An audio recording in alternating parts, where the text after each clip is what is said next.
hello. Happy Monday. Good evening, everyone, and welcome to the Joy Reid Show. Oh, okay. Well, I'll show you a piece of video from last week. Now, it shows a young man named Isaiah Martin, who honestly I first encountered on TikTok, where I happen to follow him. And he does an amazing job of arguing down MAGA supporters. And he's now running for Congress as a Democrat, taking on Texas lawmakers who are pushing to redistrict Texas in a non-census year on the orders of Donald Trump. Trump told Texas's all-Republican leadership that he needs 5 additional congressional seats to be drawn into the map so that he can ensure that Republicans keep control of the U.S. House of Representatives, where they currently hold 219 seats to 212 for the Democrats. And that's following the deaths of 2 Texas congressmen, Sylvester Turner and Raul Grijalva, earlier this year, as well as the death of a 3rd Democrat, Jerry Connolly, in Virginia. He happens to be the guy who got the Democratic leadership position that AOC was going for, but the Democratic leadership said, nah, let's go with the guy who is imminently going to expire. God rest his soul. And also the resignation of Congressman Mark Green from the state of Tennessee. Now, Trump clearly needs to keep the House in order to prevent oversight over his regime and also to keep Congress obedient the way it is now under the current leadership and Speaker Johnson, who basically does whatever Donald Trump tells him to. And now keep in mind, Texas is already a heavily gerrymandered state, and it's already under fire for redistricting and a process that is gerrymandering, basically rigging the map so that Republicans always win and send a supermajority delegation to Congress and also keep a supermajority in the state house. And that is from Trump DOJ. Earlier this month, that DOJ, the Trump DOJ, sent Texas a letter citing 4 Texas congressional districts and saying that they are the result of unconstitutional, illegal racial gerrymandering. So Governor Greg Abbott called a special session that began on July 21st and said, no, we're going to redistrict the whole state. But instead of filing a map that would actually follow the Constitution, follow the law, Abbott is being obedient to Trump and looking to redraw the entire Texas map to essentially eliminate Democratic districts and hand them over to Republicans. And Abbott has the votes. The Texas House has 38 seats. There are 25 Republicans and 18 Democrats. And that is not reflective necessarily of the Texas population. It's the result of gerrymandering. They've essentially rigged Texas so that no matter who Democrats are, whether they're popular or not, they can't win. There are seats that are drawn specifically to continuously elect Republicans. Well, Isaiah, he had a problem with that. He had a problem with that, and he had something to say about it. And now I want to, well, before I play the video, I want to explain a couple other things about this situation. Now, Isaiah Martin is the person that's running for Congress, and he decided that he had a problem with it. We're going to get to that clip in a moment. But because Greg Abbott, the governor of Texas, has threatened to gerrymander the state of Texas to essentially eliminate the Democrats who have seats, other governors are saying, well, we can do the same thing.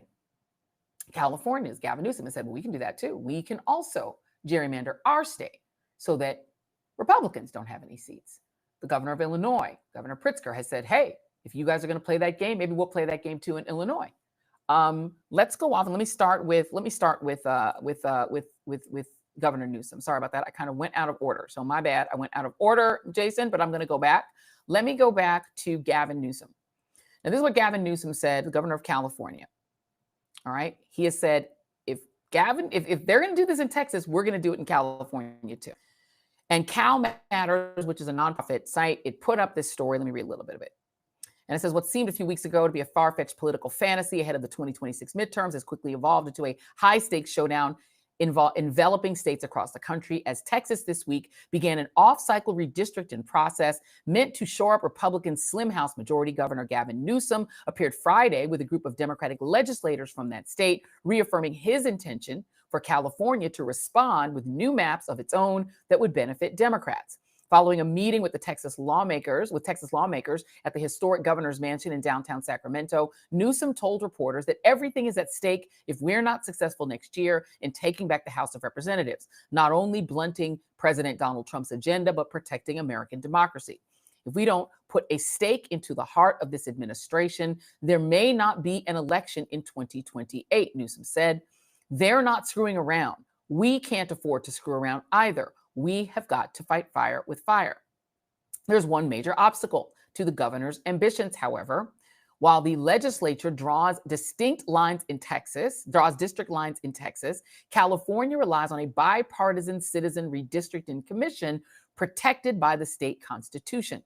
In 2008, voters narrowly approved an amendment removing California legislators' power to draw their own seats. 2 years later, voters overwhelmingly passed another amendment expanding the commission's authority to congressional maps. The independent commission in California became a national model for advocates who hope to end the partisan gerrymandering that has contributed to a decline in competitive House seats and the country's fractious sectarian politics. Now, Newsom, who's said to be otherwise supportive of independent redistricting, is exploring multiple options for working around the commission to squeeze more Democratic districts out of California if Texas follows through on their plan.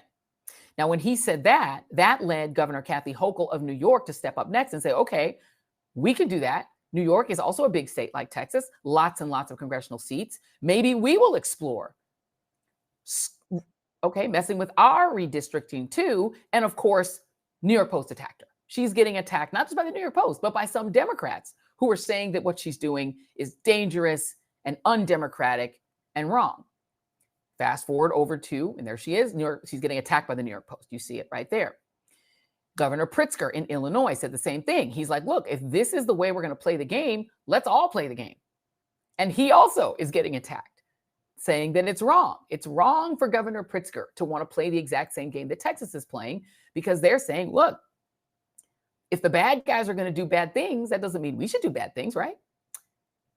Well, to head back to Texas now, Isaiah Martin did have a problem with what Texas was trying to do. I want to play this clip. I want to know that it's about 4 minutes long. I do want to know that there are audio glitches in the video. That is not our playback causing it. So do not get at the Joy Reid Show tech man in the comments. This is audio glitch. It's a glitchy audio, but this is the way the audio sounded. Okay, now let's play this video of Isaiah Martin.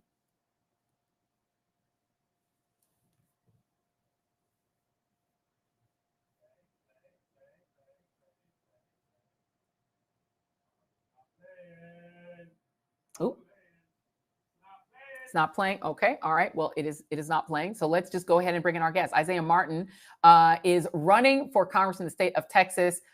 Isaiah, hello. Can you hear me? How's it going? I'm Oh, super excited to be here. I wish I had this video because it was actually pretty incredible. You essentially confronted the Republicans on that are going to redistrict the state. You confronted them, demanded that they answer for the fact that they're being obedient to Donald Trump, and then you were dragged out of the room and tackled to the floor. Please explain what happened. Oh, there it is. There it is. Hold on. Let's go ahead and see if we can play. I show you registered as Isaiah Martin, testifying on behalf of yourself on the revised congressional redistricting plan. Is that correct? That's right. Please give us your testimony. Well, hello to the committee. I'm Isaiah Martin, and it's very apparent that no one seems to know why we're here. It just seems as if many are just sitting here going with the emotions. And it makes sense, because the game is rigged. We already know this way the situation's going to be. Many of you that are Republicans that are looking at you guys understand the game. You got to get Trump's endorsement. That's the name of the game to be a Republican nowadays. And you know very clearly that Trump told every single one of you that he needs 5 seats, is what he said. So why do we play this game where we come here to an empty chamber in which all of you pretend as if you don't know what's going on when you already know what the situation is? But the real conversation that we should be having, that I want every single one of you to understand, is that there will be a retaliation for that. You've seen states like California say that they will gerrymander Republicans out of their states. You see the same thing in Maryland. The same thing is going to happen in New York. While you were in here, Governor Kathy Hochul said that she will be gerrymandering Republicans out of their seats. The same thing is going to happen in New Jersey. So for all of the work that you guys see that you guys claim to be doing, when we should be talking about the fact that we live in a state that is unaffordable for people, our economy is wrecked, people cannot find good jobs, we literally have property taxes going up every single year, despite the fact that you Republicans have been in office for nearly 30 straight years. I mean, this is the game that we live in right here. And you choose, after we literally got after one of the worst mass casualty events in our state's history, to go and gerrymander people out of their seats. That's what you have chosen to do with your time, because you're scared of Donald Trump. You are scared and terrified because you're seeking an endorsement when you understand the truth. And the funny part about it is that you all know it's true. You can't react to it. I see you guys' faces. You can't react to it, but you all know what the situation is. Because Donald Trump runs this body. He runs your vote, he runs your vote, he runs your vote, he runs your vote, because you guys know that you cannot dare cross him. And ultimately, what we need in this state are people that have the cojones to actually go forward and call this stuff out. Because what you guys have done to this state is cataclysmically horrific. And I think that everybody across the nation should be able to go and look at what you guys have done. So I look forward to Kathy Hochul getting rid of you guys as Republican friends. I look forward to Phil Murphy getting rid of your Republican friends. I look forward to Wes Moore doing the same thing. I think Andy Harris Please finish had a your long testimony. congressional career. He's about to be done too. All of them will be done. And you can thank your failed, senile, dilapidated, Epstein partying with president for all of the work that we're about to do to every single one of you. Thank you for your Because testimony. you did this, you caused this, and this The is witness the is- result of you and Wit- your work. No, I'm not going to finish. witness's because time has ultimately, expired. I'm not finished. Because ultimately, who doesn't have a say in this are the people of this state, the 40 million people that you guys just kicked Witness off will of come to healthcare, order. The people of this state. The witness that are now does gonna not- have the to witness go is not without SNAP recognized. As a result of what you guys have done, this is a result of your policies. And you have no shame. Okay. You have Nope. no shame. None. The witness- Zero. the witness- You have no shame Nope. for what you've done. And I think that we all should be standing Now, up here and just signing cut off his mic. Cut off his mic. Okay. That the gentleman will come to order. We will maintain decorum. There's no decorum. The gentleman will be reminded one last time. The gentleman will come to order immediately. This is not decorum. All right. The sergeants are directed to remove the gentleman from the room. History will not remember you kindly for what you have done. They will not. As a matter of fact, history might not remember you at all because of what you have done. It's horrific. The gentleman You will need be to have removed. shame. You need to have shame. History will not remember you for what you have done.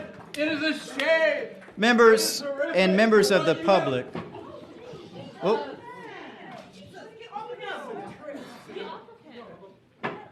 let Horrific for what you have done. You should all be ashamed. America will rise up against you.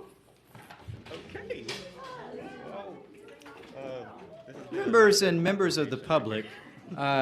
Now you can hear the applause as Isaiah Martin is leaving the floor. Isaiah, that I have to say is what I would call getting in good trouble. Talk to me about what happened after that. You were detained because your brother then went on your IG page and was, or it was either yours or his, and said, "Hey, my brother's in jail." How long were you held after that? Yeah, so 30 hours is how long I spent in jail. Spent the first 4 hours in I guess intake facility per se, and then I got to my cell, which was basically solitary confinement for about 26 hours. So a long ordeal. And what were you told that you were you being arrested? Were you ever told you are under arrest? Yeah, so it was crazy. So what happened was, they told me basically to follow them out of the Capitol. So I got on this elevator and I went to the top floor, which was basically like the outside portion per se. And they didn't come up, and a paramedic was kind of like looking at my ankle because my ankle was hurt, my finger was hurt, like all this stuff was happening. And so like they're looking at all of this stuff, and the officers thought, or you could tell by look on their faces, like I was just gonna be told to just leave or whatever. But then the guy who tackled me, I call him Officer Pillsbury Doughboy. All right. The guy who tackled me, he gets this call. I don't know who he was talking to, but he's saying, no, he can't leave. And so I was like, that's interesting. He's talking on the phone. And then he runs up to me and says, "You're going to be placed under arrest." And I said, "What?" I said, "For what?" He said, "Resisting arrest." I said, "You never told me that I was under arrest. How can you say, that doesn't make any sense." He says, "Doesn't matter. Basically, tell it to the judge." And they handcuffed me. They put me in jail, and they take me straight there. It was crazy. And when you were released, were you told you have a court date? You're being charged with a crime? Well, Being no. charged with So, resisting arrest? well, so they had told me that I'd be charged with resisting arrest, like when they first put me in the car. But you know, I didn't know actually that I would be getting out of jail. To be honest with you, because I had went probably ever since I got to my cell, I wasn't given a phone call. Like they said that I couldn't get a phone call until after I saw the judge. So the whole time I was thinking basically that I was in a countdown to see this judge. And so, they go on the intercom and say, okay, Isaiah, like you can come this way. You can, come to the front. And they opened the door and I walked downstairs and I met with a guard, right? And she says, come this way. And so I'm thinking in my head, okay, because I'm running for Congress, right? So I'm like, okay, this thing is about to be everywhere. Like of me encountering this judge, like I'm thinking because I haven't showered in like 2 nights. Like I'm like trying to like get myself together. Um, and they basically go to the first floor of the complex, and they say, okay, you're going to make it right there, and you're going to, get your stuff, and you're going to go. And I said, I'm thinking to myself, like, what?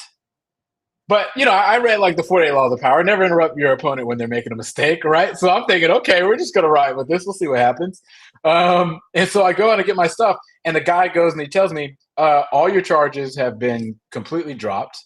And I'm thinking like, what? How did this happen? I walk through a door and I see all the TV cameras outside. And I said, wow, like this must have really popped off. And so no charges. Everything was dropped. What this reminds me of, is what happened with Ras Baraka, the mayor of New York, New Jersey. Very similar. He is the mayor of the city, is attempting to gain access to a private prison where migrants are being held. First, he's told by the people on the other side of the fence, come over here, because the crowd was getting really angry that they weren't allowing the members of Congress in.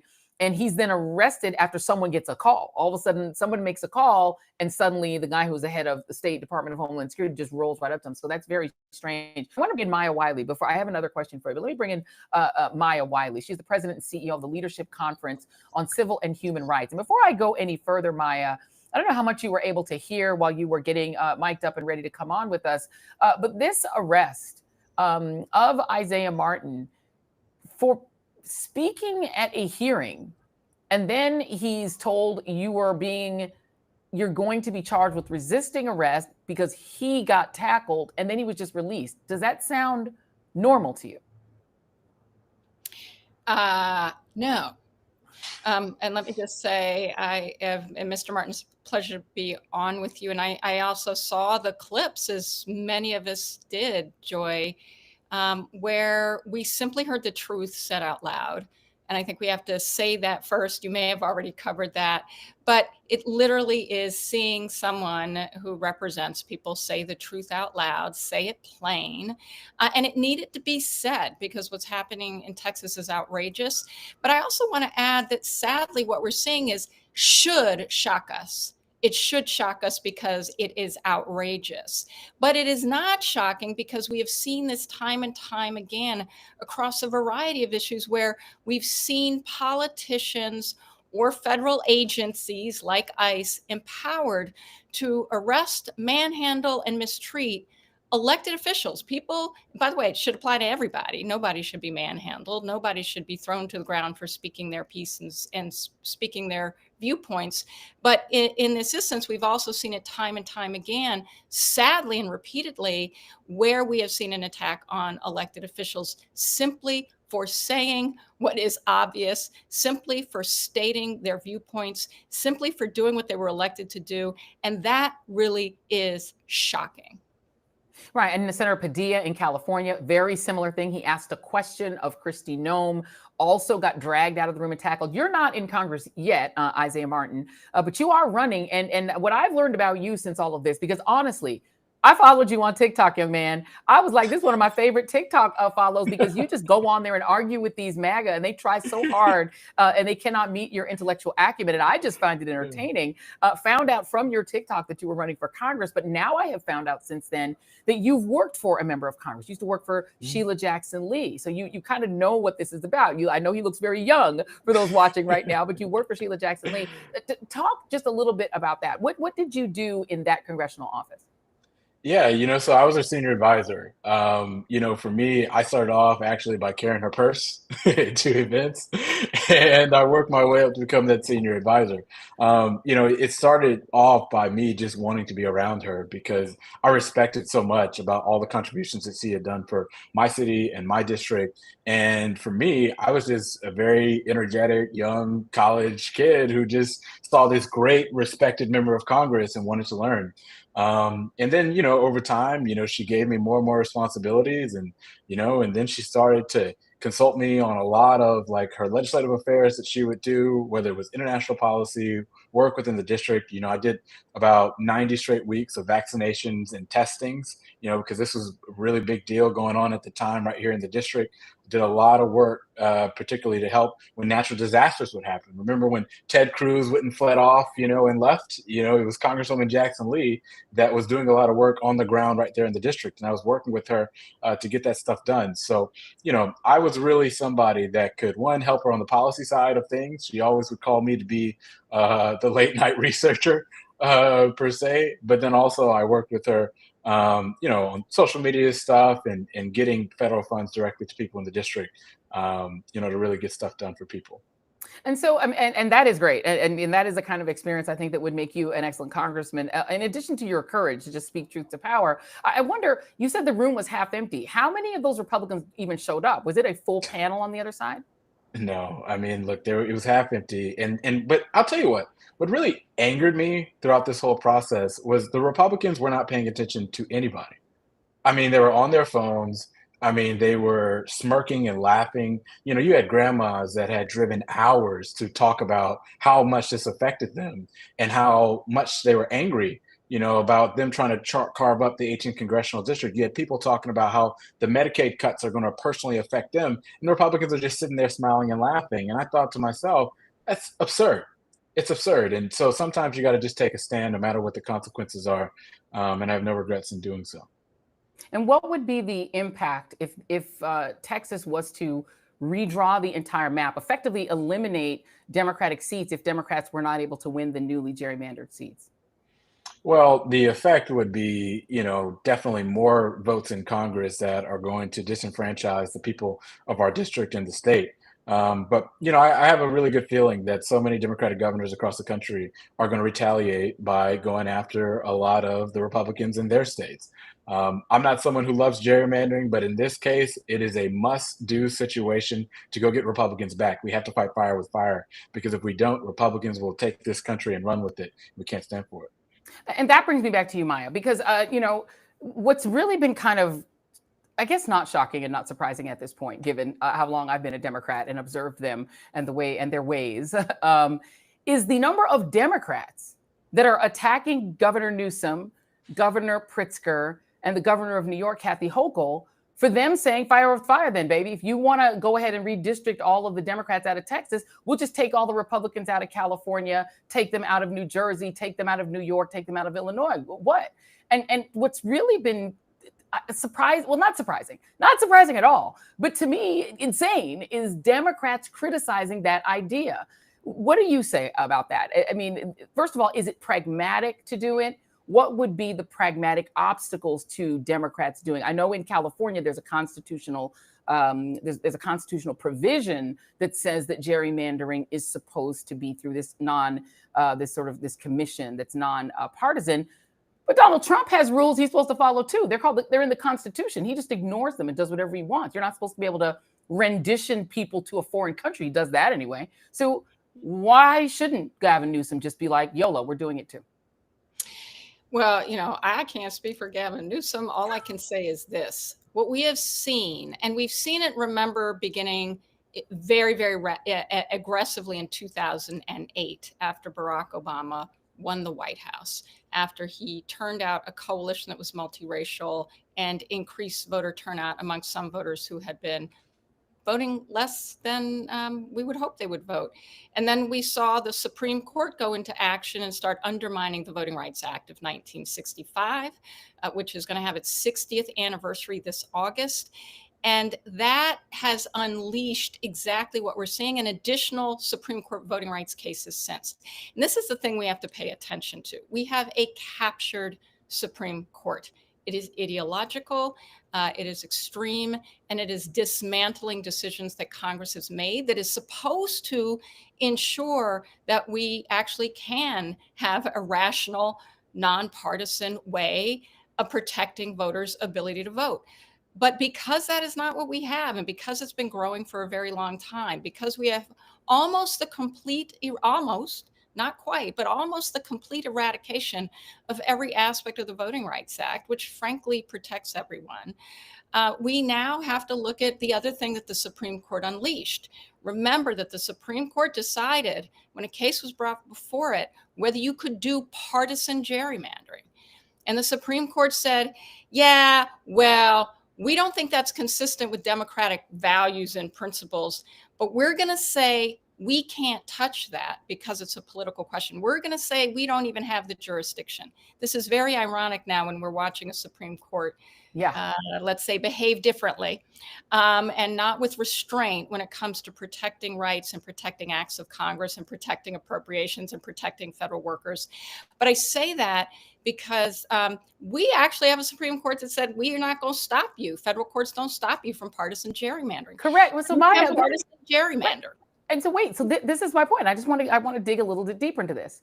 If a state of like California even were to override its own constitutional provisions saying that gerrymandering has to be nonpartisan, and we all know that the districts are supposed to be drawn in a census year. Clearly, this is not a census year. But if they say we're setting that aside because it is an emergency, Medicaid is going to be cut, which will destroy 40 million people in the state of Texas. We cannot allow that. We cannot allow this government to impound our tax dollars to gut the Department of Education, to gut Head Start, to gut food stamps, to gut the poor. We're going to say no to that. And we're just going to redistrict now so that we can send a bigger congressional district to the House, and they can maybe override Trump. What would the Supreme Court do? I mean, I know they would just make up an argument, but Trump didn't like it. Trump hates it. Well, this was my point about the captured court. I mean, there's a lot we have to do to get back our voting rights. We're going to be introducing, I'm going to be standing with Senators Warnock and Senator Durbin and many other senators, frankly, tomorrow, reintroducing the John Lewis Voting Rights Advancement Act, because we actually have to get our rights back. Now, Joy, here's your point, and here's mine. When we're looking at what happened in Texas, it's Harmeet Dillon, who is this anti-civil rights warrior. She's a warrior against civil rights, is now leading the Civil Rights Division, essentially, of the Department of Justice. She's the one who sent the letter to Texas on July 7th, claiming that there was racial gerrymandering, by which she meant by supporting the ability of Black and Latinos in Texas to get fair representation. We have seen the weaponization of the Department of Justice's power when it comes to states. We've seen the Trump administration working actively to basically ensure that there's voter suppression across federal elections by saying you have to show a passport or a birth certificate. I just think the point is, to your point, states have to look at what they're able to do to ensure that their voters can vote and be heard on the issues that they care about. We also have to continue to fight to make sure that this regime that is no longer abiding by the Constitution, that has weaponized government against our rights, that has essentially said we will use every trick in the book to try to hold on to power and abuse it and have tyranny. We've got to fight that too. And the way that we're going to fight that is together and by refusing to back down on fighting for our rights. Seeing appear on your screen, the great Bishop William Barber, who I would say is probably the clearest moral voice criticizing these frankly evil policies that we've seen in this country. Before we bring him in, because I do want to bring him in, but I want to go back to Isaiah Martin for just one moment, because here's my challenge with that. Yes, it's good to introduce the John Lewis Voting Rights Act, Isaiah, but you wouldn't be able to vote for that. Even if you got elected to Congress, that's never going to come to the floor. Speaker Johnson will never bring that to the floor. And even if it came to the floor, it wouldn't get enough Republican votes to pass. So I'm concerned, and not saying Maya, but I'm saying that the Democratic Party, by saying we're going to have a press conference about a voting rights bill that will never pass and will never become law, I guess that's fine, but I feel like the fight needs to be a little bit, we need to be more in the streets, right? Like, just from a strategic point of view, you seem to agree with me that we need to do something different, that we need to play a little bit more hard. And I don't know if you're there on screen, but Isaiah, what do you make of that? More hardball or try to follow the rules? I think Isaiah's off camera. Okay, Isaiah off camera. I think we have lost him just for the moment. Joy, can I just make one point about this? Because Yes. I think you're absolutely right that this isn't just doing press conferences. What we have been demanding for Democrats to do is to make the demands and to use their bully pulpits to make clear what's happening in this country and to do something about it. And that's in addition to what we have to do. And what we have to do is make sure we're doing all the hard work to get people engaged in fighting for their rights, like the Reverend Dr. Barber is doing. And there are many, many other ways in which it's happening. Labor unions are coming out. Labor Day, we just had the John Lewis Good Trouble activations across this country. But the reason I'm saying that is about having our feet in the street and demanding something different and building our power to do it. So I don't think it's about, I think we just can't cede the power of the bully pulpit we have to continue to demand our rights and use that as the public education that we have to also expand our tent as we do exactly what you're talking about, which is... I totally hear you, good sister. But let me ask you very quickly before I bring Bishop Barber in. Let's just say California, maybe if they couldn't even do it, Illinois, New York, and New Jersey were to go ahead and redistrict mid-district, and they were to send 4 or to 8 or 10 more Democrats to the House and to help override and overrule the Republican majority. Could those people who took office go ahead and begin to vote and let it play out in court? Couldn't they just go ahead, redistrict, get more Democrats in, vote for some things that would actually change things, you know, living wages, vote to overturn some of these vote to overturn some of these horrible things that were in that budget, and then just let the Republicans fight it out in court?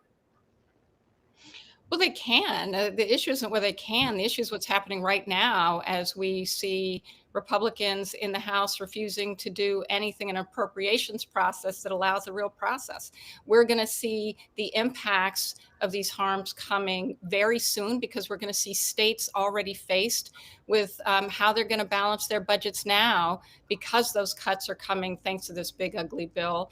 After the 2026 midterms. So I think we have a lot of work to do across a variety of streams, including making sure people know exactly not just what's coming, but what they have to do in their states to prevent it and what kind of pressure they also have to bring to their state electeds. And that includes Republicans, and that includes how we're organizing as broadly as we can. So I just am living in the life of we got pain coming now and we want to activate people now. We're hoping that we can get Isaiah Martin back. I think his signal dropped, so we're going to wait until we hopefully get him back in just for a few more minutes. But in the meantime, let me play this video of Bishop William Barber, one of the sermons that he gave recently, laying out the moral case for fighting back. And here is this video from Bishop Barber.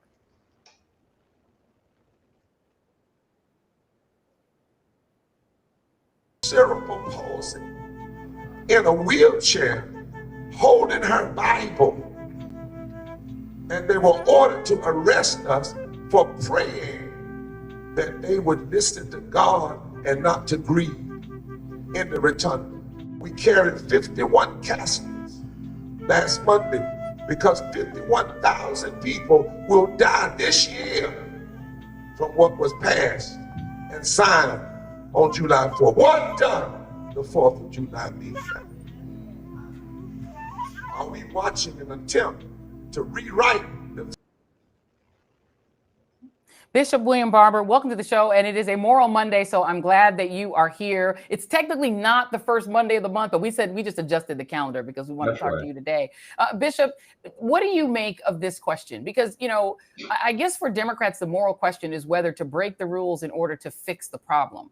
And the rules say that they should be for nonpartisan gerrymandering. Democrats have been for that for a long time. But it seems to me that they have backed down from a fight when Republicans haven't backed down at all and are still breaking all the rules, and they're about to do it in Texas. Well, first of all, Joy, thank you. Looking forward to this tomorrow Monday time with you, and thank you to my brother who was willing to speak out and keep speaking. And what he did is model something that we have to understand in this moral moment. Let me do a little history first.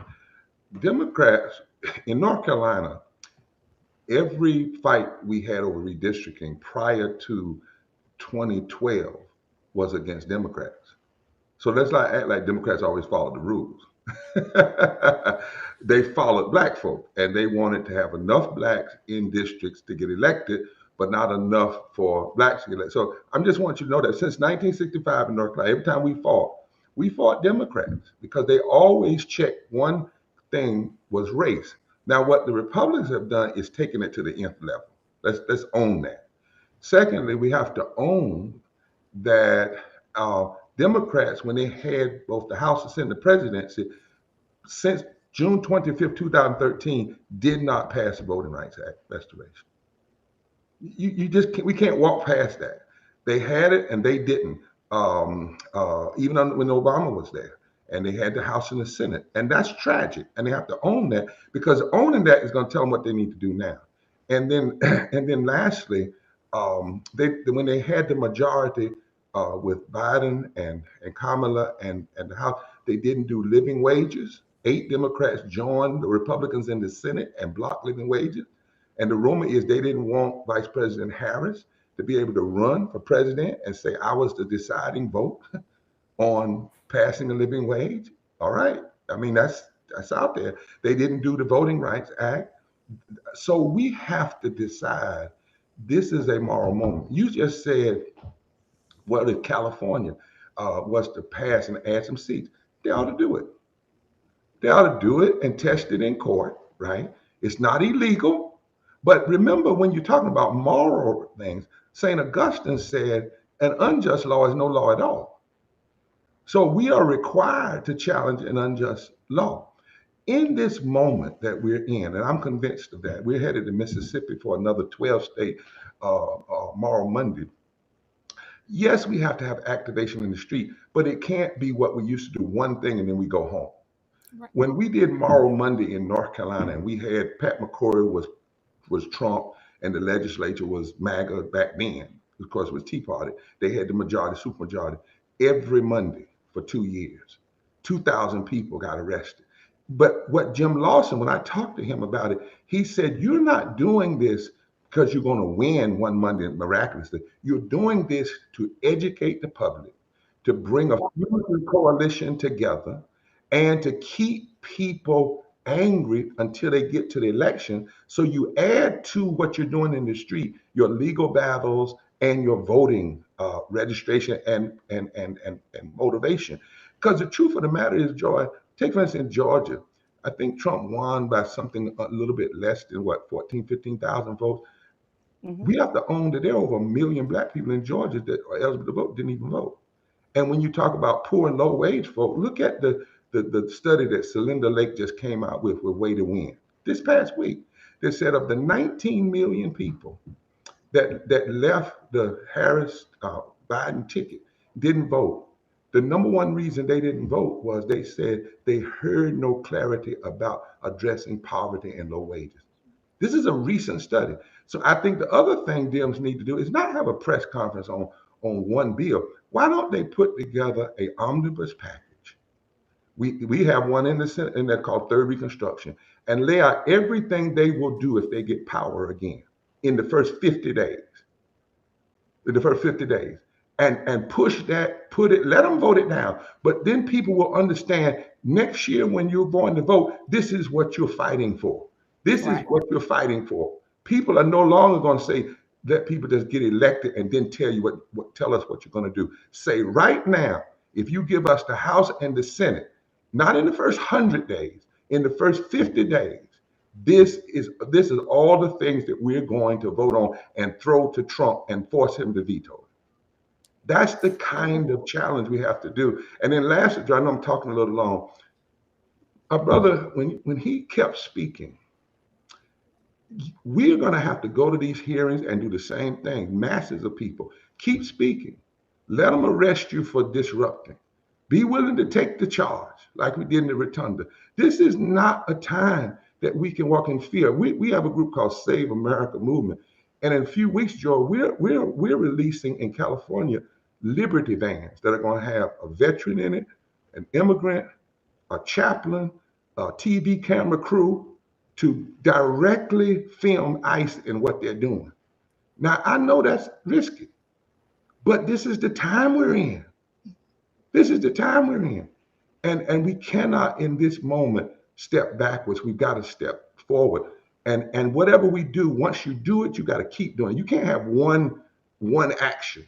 You have to keep doing it, keep doing it, keep doing it, keep doing it, keep doing it, and keep doing it. Amen to that. I've kept Isaiah and Maya way over time. So Isaiah, I want to let you, before we let you go, and thank you for coming back. I know you had a little bit of a tech issue for a moment, but you are back. What do you want to do in Congress? Like, what is it that you want to do? You just heard some praise from Bishop Barber, which is actually a pretty incredible thing to receive, and you earned it and deserve it. But what is it that you would want to do as a member of Congress? Well, first off, I just couldn't be more humbled. Bishop Barber is somebody who has been through the front lines for a very long time, and I really do appreciate that. Look, I know that I kind of had those tech issues for a second, but, look, I think that, we got to understand that the Republican Party is coming for us with everything they've got. And the same, thought of playing by an imaginary set of rules that Republicans are not holding themselves to, it's just simply not how we're going to get out of that. So that's why I've been talking about what I call Operation Get Back for blue states to gerrymander Republicans the exact same way that they're doing us, and honestly, a lot more aggressively. That means calling on states like California to go forward and get rid of their independent redistricting committees. The same thing must apply to Colorado. I know Colorado hasn't been talked about a lot, but Colorado has a blue state with a blue trifecta with a complete blue state that if we were to get rid of that committee, we could net a lot of seats. J.B. Pritzker's been talking about that. New York, we need to be going on a full wave, encouraging blue states to use their leverage. Because ultimately, we can talk about these things, about what we want to do, because ideally, there would be no gerrymandering. But at the end of the day, if Republicans are not under any pressure whatsoever to go forward and do something to fix this issue, they're going to continue to screw us year after year after year. So I look forward to continuing those calls. But then also my big priority when I get to Congress is talking about how we can make America more affordable. Because the simple fact is that our agenda cannot just be anti-Donald Trump, and then the second we get in there, we don't do enough to elevate the lives of ordinary people. So that means guaranteeing health care, guaranteeing child care, creating a side hustle fund for folks to go start off their first small business as well, going in and making tuition-free community colleges and trade schools a thing in this country, so that as we are getting more jobs that are coming into the future, we absolutely can train people for those jobs. Yes, that means raising the minimum wage, but then also tying it to the cost of living, so we're not waiting 10 years for a minimum wage increase as well. We have to be very focused on how we're going to make America more affordable, and that starts with policies that puts more dollars in the pockets of regular people in this country. And Where Jordan, can people find you online, other than your TikTok feed, which is excellent? Absolutely. They can find me at isaiahmartin.org, ISAIAHMARTIN.org. You can chip into the campaign, sign up to volunteer. And the last thing that I'll say, this has been such a big honor. I know my parents are smiling because, we used to watch it every single night. So, this is truly, in a lot of ways, a dream come true. So I'm just really appreciative for you. Well, I appreciate you. You are welcome to come back anytime. And I hope that everyone in Texas will be wise enough to send you to Congress. You would be a breath of fresh air. There's some good ones in there. We need another injection of hope and ideas and brilliance. So Isaiah Martin, thank you very much. Much appreciated. Maya Wiley, my friend, my soror, love you, sis. Thank you very much. Appreciate both of you being here. Thank you. Be well. Thank you. And look, Isaiah was just on with Maya Wiley and Bishop Barber. Bishop, that's a pretty big deal. I think if I was a young man like him, I would feel pretty good about it. But that is the kind of leadership we want, right? Isaiah Martin is young. He's got new ideas. It doesn't feel like that's the kind of leadership that Democrats want. They seem to push back against those kinds of leaders. They seem to be annoyed at them rather than embrace them. You're seeing it with Mamdani in New York, where it feels like the whole Democratic establishment is trying to figure out a way to get back Cuomo instead of him. What do you think that's about? Well, you know, there was an article right after the election, and then there was a video by Steve Bannon, and he said one of the reasons they challenged Democrats in this moment, and they agreed that this was the moment, is because they looked at the ages and the energy of Democrats in the House and in the Senate. And they said, as you notice, they've been putting younger and younger people in. Republicans have been strategically on the courts, in Congress and Senate, younger and younger people. Now, I'm not doing an ageism kind of thing. That's not what I'm talking about. But what they said was, we are going to bombard the Senate and the House in such a way that people just can't keep up because they don't have the energy, the stamina, right? But more important than age, this brother just laid out, this is what I'm going to do in the South, where actually there is a power base to be built among poor and low wage people that where in Texas, if just 13 or 14% of poor and low wage people who did not vote were to vote last time, they would outdistance the margin that Trump had. And it's all over. So we need that kind of lead. We need our wisdom. We need people who've been there. But Democrats shouldn't be shooting themselves in the foot when they get candidates that have the right issues, the right agenda, but then for some reason they don't want you. And they should learn. Republicans don't do that. If they do anything, they stick together. They stick together. If Republicans, Bishop Barber, I'm sorry to cut you, but if Republicans had Jasmine Crockett, she would never get off TV. Never. If they had Jasmine Crockett, who's also from Texas, she would be on Fox every hour on the hour. They did it with Pam Bondi. When they decided Pam Bondi was the right spokesman for them, I'm not sure I can think of anything Pam Bondi's ever said that's ever impressed me, but she was on TV every second. So by the time she became Attorney General, everybody that's a Republican knew who she was because they saw on Fox every minute. Right. But with Jasmine, with Representative Crockett, they say, ooh, she might be too hot for us. We can't give her a gavel. Well, why not? Why not? I don't get it. Yeah, well, that's my point. King said one time that the moderates were the worst enemy to the civil rights movement because they were more interested in order than they were interested in progress and pushing. And we see that the Republicans will stand with somebody. They'll allow them to make mistakes. They'll forgive them and keep, as long as they're sticking with the agenda. Right. Instead, what Democrats would do is if you stumble, they'll walk away from you too often. And they get scared when you're strong. But this is the moment we need strength. We need the Crockett's. We need Isaiah. We need persons who are willing to challenge what is going on in a forward. In other words, we need David. We don't need the other 6 sons of Jesse. Yeah. We need David who says, I'm going to deal with Goliath. Exactly. And I'm going to challenge Goliath. Right. You've got Ayanna Pressley, Summer Lee. You've got all these incredible progressives that are just so good. I want to play you something else because this piece of video, I don't know if we have this video of the arrest. I played it the other day on the show, and it's one of the most impactful things that I've seen. I reposted it online. Do we have this video of the ICE arrest in New York? Sorry.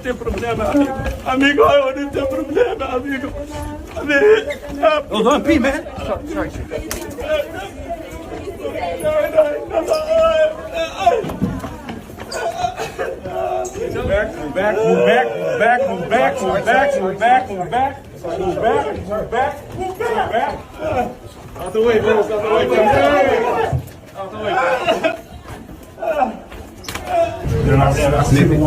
goes on, that impacted me so much. But it isn't just that. It goes on and on and on. At the end, there's an older Caribbean woman who says that could have been me. And she's weeping in the hallway because she says, that could be me. So this seems to me to be such an easy layup for Democrats. They should, there are some, and I have to be honest, that are being really smart and really proactive and really fighting this and getting arrested for it. The senator in California, Padilla, Ras Baraka, who for whatever reason Democrats decided should not be the nominee for governor in New Jersey, although he has stood up and put his body on the line to stop that. People who are speaking out against that quote unquote alligator Alcatraz, the concentration camp that Ron DeSantis has created in Florida. Lots of local elected officials, state elected officials, and Congress members stood up about that. So there are some people speaking. But to me, I feel like this is an outrage that's even made Trump's immigration policy less popular with Republicans. Exactly. Why is this not more? Why is this not ending support for this man? Well, first of all, because it's rooted in so much of this attitude by the MAGA group that they imagine this world that's behind us that they're trying to get back to. And secondly, because they look at immigrants and stopping immigrants through a prism of them being voting and having power, but not voting for them. That's very real. They are very afraid of the shifting demographics in terms of voting. But in addition to that, look at that image again, Joy, and what it shows us: masked men doing this, masked. Now we know that is the Klan, slave patrols. That image is saying something to a whole group of people that want this past to be present, right? And Trump is their messiah, their leader in this, and MAGA is the key to getting it done. And they think that if they stay there, then people will ignore the other issues. What we should be doing and is connecting what they're doing to the immigrants to everything else, the same people. And because it's so wrong, undemocratic, unconstitutional, the church, and I want to talk about and religious folk, this is the time we have to put on our religious garb. And that man or those people should not get arrested alone. That's the time when, and it shouldn't be just one person. Imagine if they did that and there were 100 clergy that said arrest us too, right? Every time. This is real. Or imagine if churches and mosques and synagogues said, come to our sanctuary, and it's going to be a sanctuary. And if they do this, we're going to force them to be filmed coming inside of the sanctuary in the church. This is the moment we're in. This is the moment in, and it's going to take that kind of courage, which is why, as I was saying to you, in a few weeks, we're releasing with Save America Movement these Liberty vans that will be, start in California, across the country, that are going to be directly challenging what ICE is doing in film. You cannot allow this to happen. And Joy, if the shoe was on the other foot and you were doing this to MAGA folk, they would be standing up.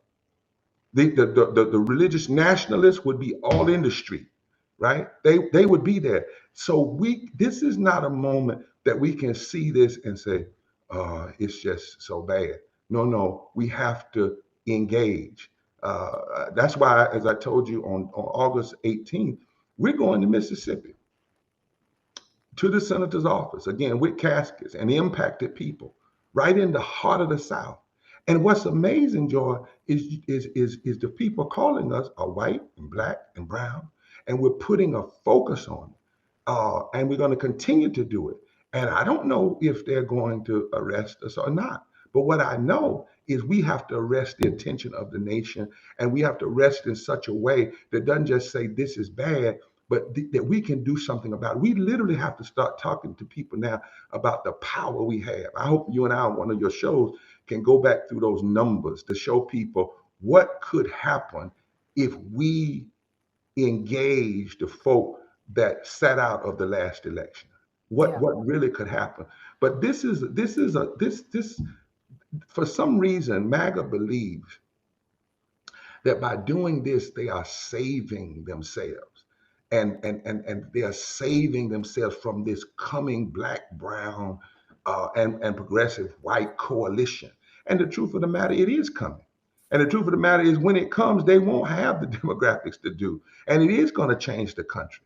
The question we have to ask is, when it comes, first of all, we don't need to wait for it to come. We need to push it into existence. But when it comes, will they have so ruined the government and ruined the power structures that, like Mandela, you end up getting a power structure that's broke, or broken, or defunded, and no resources, and like, broken. I mean, right, and my question too, right, is that MAGA, to your point, they're protecting a guy who I'm sitting here going through these files and getting nauseated every day reading these Epstein old charging documents. They're willing to still protect this guy, the guy who is whose administration, whose regime, whose Department of Justice is still protecting the files of we don't know how many actual child predators. and people who preyed on, and they say that this is something important to them, but they're still protecting Trump, who is protecting this list and who will not allow this list to come out. And at the same time, they're calling trans people perverts. They're saying that LGBTQ people shouldn't be able to teach in school. They're doing all of that, but they don't mind this, the guy who's stopping this truth from coming out, from doing what he's doing.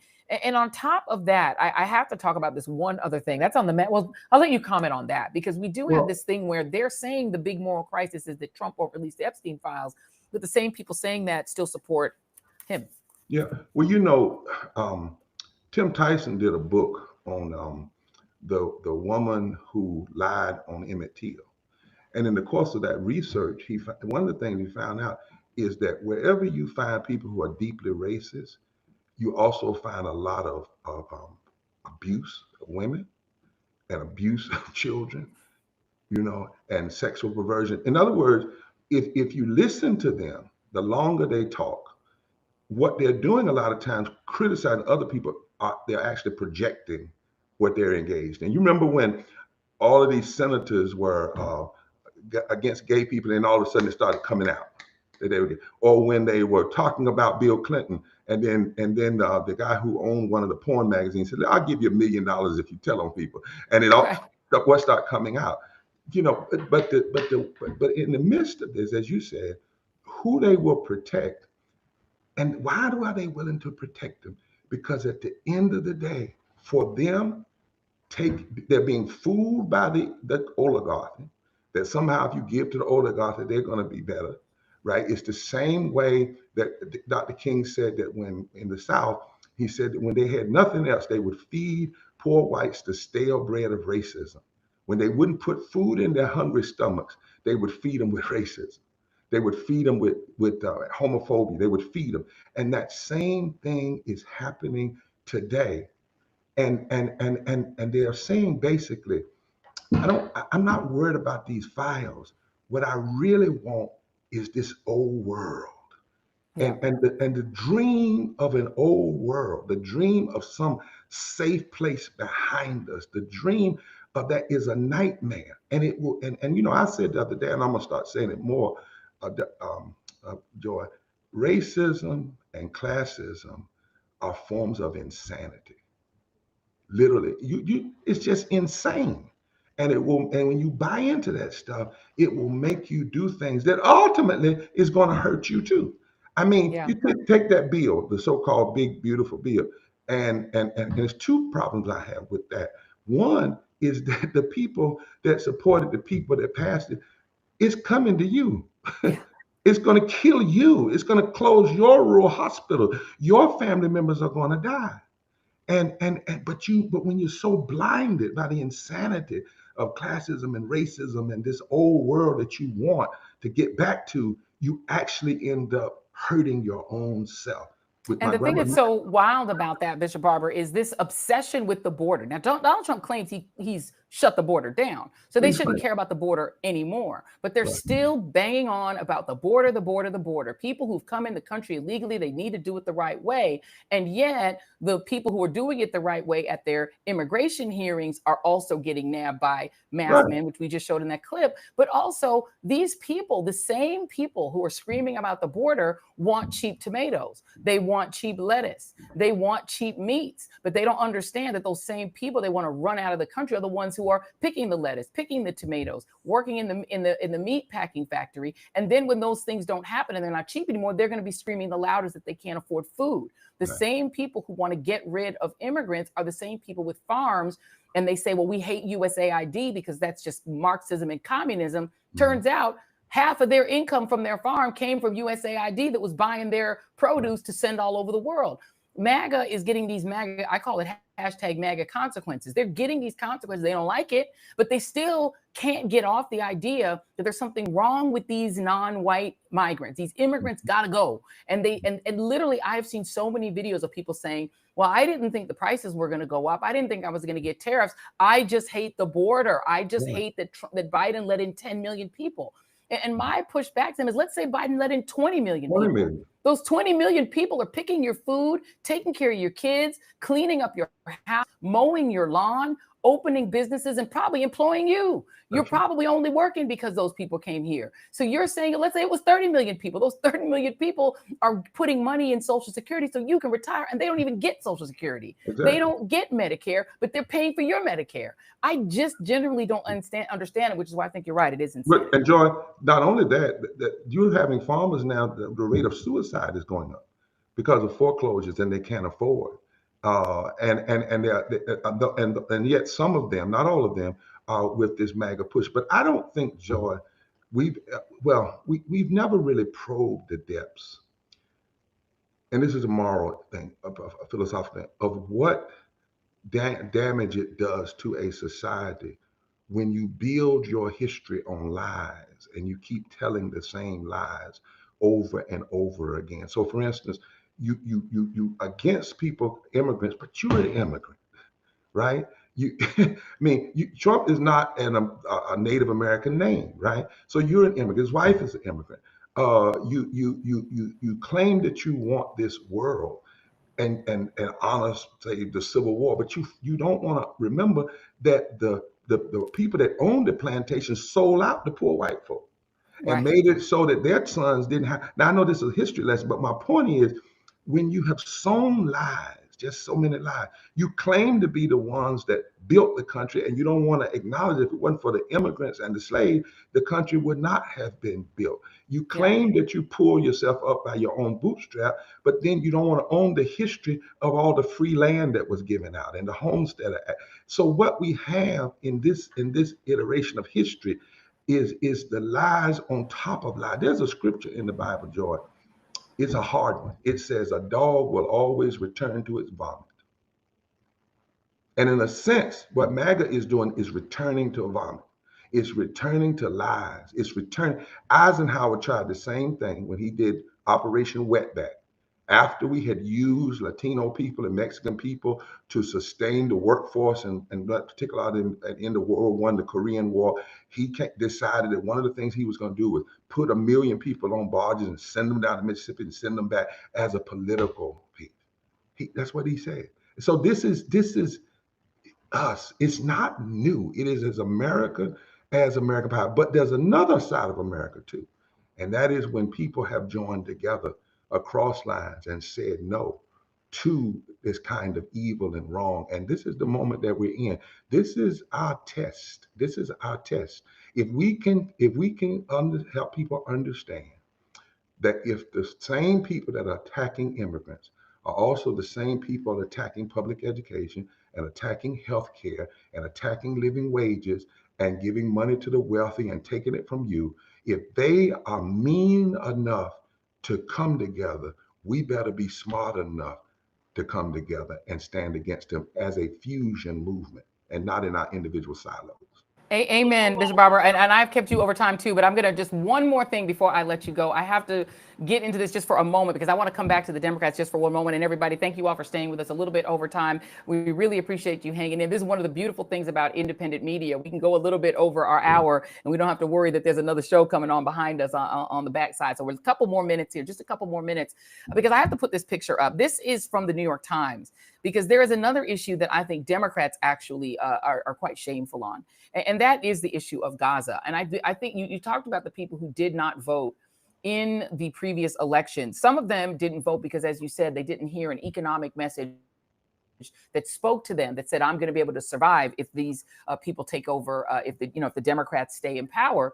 But there's also, there was a lot of real anger about what was happening in Gaza. And now what's happening in Gaza is even worse.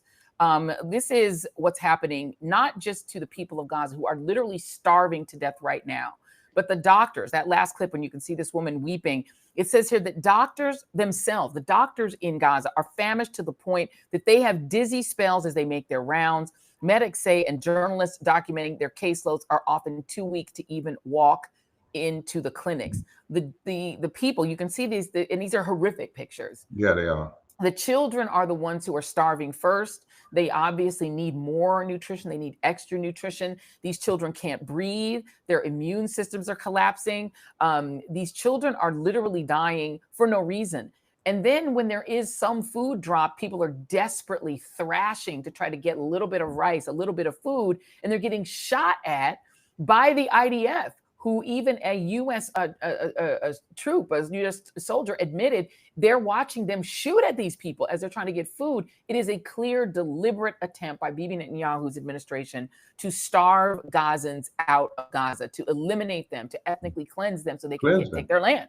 Yeah. And so my question is for the Democratic Party, who will not support Mr. Mamdani, who's pledging to do what you're talking about. He wants to make New York affordable. He wants a living wage affordable. He wants affordable groceries, but they're hanging on to the fact that he supports Gaza, that he wants Gaza to be liberated, that he wants Gaza to have freedom. And so therefore he's not good enough, right? They'd rather have Cuomo than him. And Democrats simply don't, Biden couldn't do it. What is going on the Democratic side when they cannot embrace the idea of basic humanity when it comes to Palestinians who are Muslims and Christians? Well, you know, on our show, your show, we had Muslim, Christian, and Jewish clergy. Remember that? Challenging what was going on. I was, and here's, you just said it at the last sentence. There is a place in politics where you have to decide if you're going to be a human being or merely a partisan, check the polls individual. That's just basic morality. You know, when you look at those pictures, there is no reason that you should not be criticizing and calling out this ethnic cleansing and this death and destruction and demanding that every bit of power, whether private or public or both, should be utilized to stop what is going on. But you got to decide, and that's a soul question that Democrats, they're going to have to decide, who are we? What do, not after we check the polls, but who are we as a party?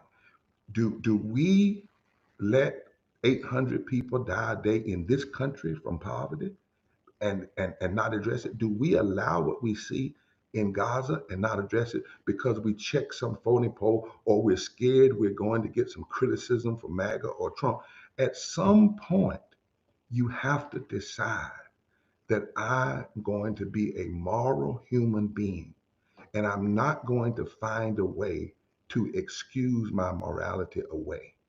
But I would also argue, Joy, and I just heard something that before I got on, it bothered me. I was listening to a group of preachers, and they were talking about, for instance, some of the issues, and one of them said, we didn't know this was happening.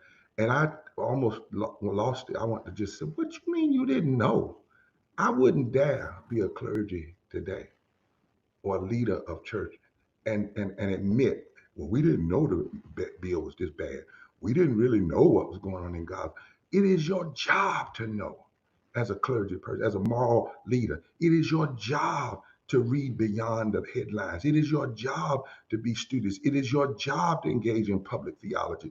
It is not your job just to merely have a praise party and have people come in on Sunday and give it an offering. No, you literally are required to speak to the death of our time. And you can't claim ignorance. You just can't. And that is something that I raised in a sermon yesterday. What if every denomination, just say the Christian denomination, the progressive folk, every one of them and every bishop and every leader would put down the ego of their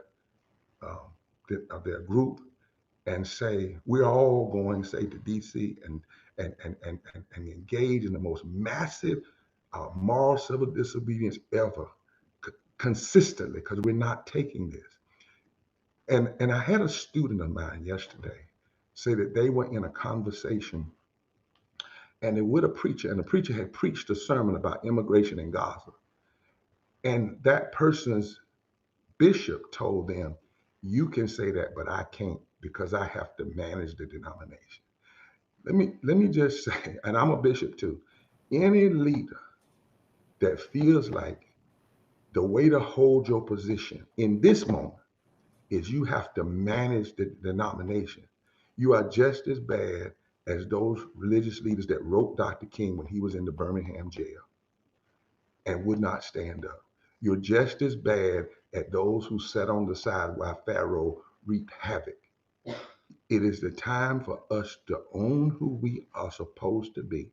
And I dare say to the church, we all got our flaws, but in this moment, we will be held under incredible judgment if we have not stood up in this moment, whether it's Gaza, whether it's what's happening to immigrants, whether it's healthcare, and you will not be able to claim ignorance.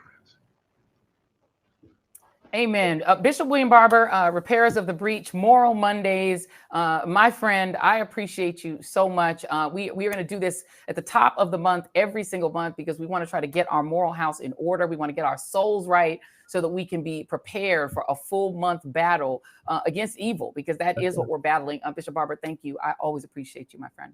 Thank you. Take care. Thank you. Thank you. I appreciate it. You guys know that is going to be a once a month thing. We're going to do that at the top of every month. We're calling this the top of the month. We do understand this is the bottom of the month of July, but we are actually going to be hitting the road. We've got some travel coming up. And so I wanted to make sure that we got our Moral Monday moment in now so that we can be prepared for the month of August, because it's going to be tough. This is a very difficult period that we're seeing in this country. But I think Bishop Barber made the point. I think that Isaiah made the point. I think Maya made the point. We have to think and fight differently. We cannot attack this problem in the traditional way. Traditional means are not good enough. They're not strong enough. And they're not going to work against Trump, who fights an asymmetric battle every day. He never fights according to the rules. He and MAGA, the only rules that they're fighting according to are Project 2025, because they're just opening Project 2025 and just acting out of that. They're just following those rules, but they don't follow the rules, the Constitution, the rule of law. If you had a problem right now and you needed federal intervention, who are you going to call? The FBI? That's Kash Patel. They work for Trump. You think the DOJ is going to help you if you have a problem and you want federal intervention? The DOJ works for Trump. There is no DOJ for all intents and purposes. There is no NIH. You think there's going to be more vaccines coming out to save your kid from the next vaccine, from the next pandemic? That's not going to happen. It's now Robert F. Kennedy Jr.'s weird ideology running our healthcare. There essentially is no federal government. I cannot say this strongly enough. Effectively, Donald Trump has turned the federal government off. There is no federal government to speak of, not to protect you, not to protect the things that you think are important, not to protect immigrants, not to add a rule of law that's in between you and deportation, technically maybe not to protect a citizen from being deported. We talked on the last show about citizens getting deported, sometimes sent to third-party countries they've never been to. And do you think the Supreme Court, John Roberts and them, Alito, Thomas, you think they're going to save you? They're not. Because all they're interested in is having the king of their choosing. And they've got him. And they're not going to do anything to protect you from him. So it's time for asymmetric warfare. And I say this all the time, you guys. It's one of my many sayings. When someone declares war on you, you are at war. And MAGA has declared war on you. They've declared war on multicultural America. They've declared war on non-white immigrants. They've declared war on the LGBTQ community. They declared war on women. They declared war on blacks for sure, but also brown folks, also AAPI. If you are not a white conservative Christian man, they've declared war on you. And they're going to keep making war until you stop them. And so I would call on the Democrats. If you are a Democrat in a blue state that's got what you call a trifecta, meaning you have the governorship, you have the state house, and the state senate, and you're not making a plan right now to gerrymander that state against Republicans, you're not doing it right, because you're not fighting the war. You've decided that you're going to pretend you're not at war.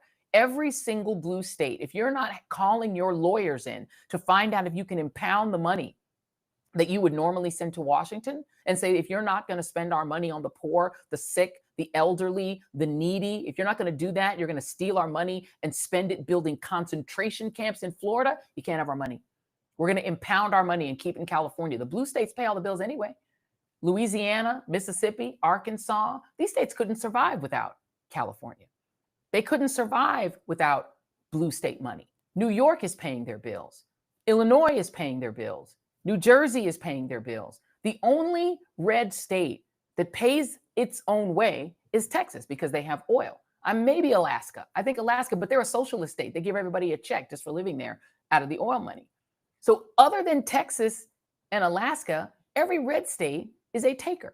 They take the money from California, New Jersey, New York, Maryland, Illinois, and they spend it to destroy immigrants in their state, to allow ICE to raid their farms and to raid the schools and to show up at preschool graduation. If a blue state is going to just let them do that and not fight back in every way possible, and don't worry about it, let Trump sue you. Take action and let them go to the Supreme Court. By the time that winds its way to the court, you will have already implemented the change that we need. So that's it. That's my opinion. Please feel free to disagree. I'm not talking about it, but my idea is fight fire with fire. I think Isaiah Martin agrees with me. I want to thank all of our guests, Isaiah Martin. If you are in Texas, please register to vote and make sure that you vote for him if you're in that district. Make sure that if you're in one of these gerrymandered districts that they're going to change and try to make it more Republican, that you tell a friend, tell a foe if you have to, get everyone you know to go out and make sure that they don't take those seats away. Because if they lock themselves in the United States Congress and they lock themselves in the Senate and that becomes semi-permanent, we're in the handmaid's tale, fam. They're going to be able to do the worst things possible. And the last thing I will add to that is one of the things that they could do, they've already said they're going to do. The person who runs the Department of Agriculture said on camera that the 37 million people who receive Medicaid are perfectly available to replace the deported brown people in the fields. Hear what you're hearing, see what you're seeing. I'm not making it up. It's on tape. Thank you all for watching the Joy Reid Show. I got a big, really great announcement. On Friday of this week, we are going to do our first members only chat. And that is for our premium members who are here on YouTube, subscribed here on a premium basis. But also that's the Team TJRS folks. If you're Team TJRS, you're going to be part of that chat. And also if you are a subscriber over on Substack, hello to all the folks watching on Substack. I need to hail you guys up a lot more. People are watching live both on Substack and on YouTube at the same daggone time, which we love. So we're going to do a Team TJRS super chat on Friday, 8:15. We're going to chat with y'all, see what you guys have to ask me. We're going to do a full Q&A. Ask me anything. It's going to be a lot of fun.